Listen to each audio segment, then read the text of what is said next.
ఈ నెల 8వ తారీఖు నుంచి ఆంధ్రప్రదేశ్లో ఒక ఎగ్జామ్ పెడుతున్నారు. ఓకే. ప్రతిరోజు ఉంటుంది ఆ ఎగ్జామ్.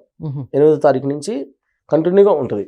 ఎలా అంటే మార్నింగ్ 1 అవర్, అది 11 to 12, ఈవినింగ్ 3 to 4 1 అవర్, ఇలా ప్రతిరోజు ఉంటుంది. 8వ తారీఖు నుంచి దీనికి స్టార్ట్ చేస్తున్నారు. దీని ప్రోగ్రామ్ పేరు కౌశలం అని పేరు పెట్టారు.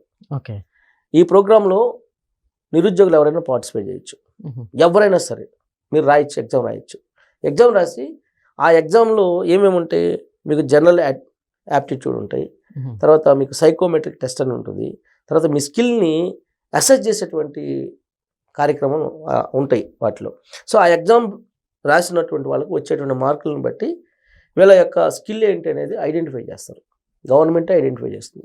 ఐడెంటిఫై చేసి వాళ్ళకి ఎంప్లాయ్మెంట్ కల్పిస్తుంది. ఎక్కడ ఎంప్లాయ్మెంటు? ఆ రాష్ట్రంలోనే వాళ్ళు ఉన్నటువంటి ప్లేస్లోనే ఎంప్లాయ్మెంట్ కల్పిస్తుంది.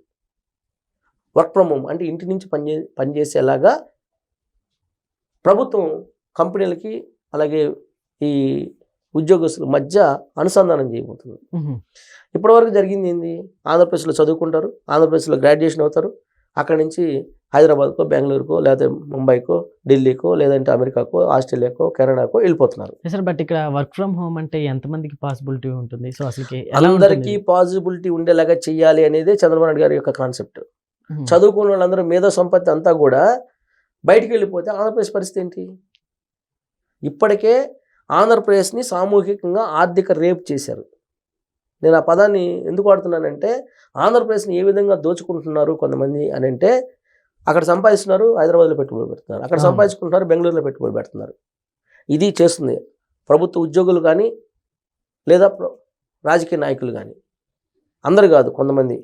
వీళ్ళు చేస్తుంది ఏంది? దోపిడీదారులు. కొంతమంది దోపిడీదారులు చేస్తున్న పని ఏంది? అక్కడ సంపాదించినటువంటి కోట్లాది రూపాయలు హైదరాబాద్లో, బెంగళూరులో పెట్టుబడి పెడుతున్నారు. అంటే ఆంధ్రప్రదేశ్ని ఒక పాడి గేదె కింద ఉపయోగించుకుంటున్నారు, పాడి ఆవు కింద ఉపయోగించుకుంటున్నారు ఆంధ్రప్రదేశ్ని ఈ దోపిడీదారులు. ఆ రాష్ట్రం ఎప్పుడు బాగుపడాలి? చదువుకున్న వాళ్ళు వేరే దేశాలకు వెళ్ళిపోతున్నారు, చదువుకున్న వాళ్ళు వేరే రాష్ట్రాలకు వెళ్ళిపోతున్నారు. అందుకే చంద్రబాబు నాయుడు గారు ఆయన యొక్క జీవిత లక్ష్యం ఆంధ్రప్రదేశ్కి తన శ్వాస ఉన్నంత వరకు న్యాయం చేయాలనేటువంటి కాన్సెప్ట్ తోటి ఆయన వెళ్తున్నారు. దీంట్లో ఎలాంటి సందేహం ఎవ్వరూ సందేహించాల్సిన అవసరం కూడా లేదు. ఎందుకంటే చంద్రబాబు నాయుడు గారిని నేను దాదాపు 20-25 సంవత్సరాల నుంచి నేను చూస్తున్నాను. అప్పుడే ఆయన ఆలోచనకి ఇప్పుడు ఆలోచనకి చాలా తేడా ఉంది. ఆంధ్రప్రదేశ్కి ఆయన ఊహించిన విధంగా ఒక రకంగా అన్యాయం జరిగిందని ఆయన బాధపడుతున్నాడు.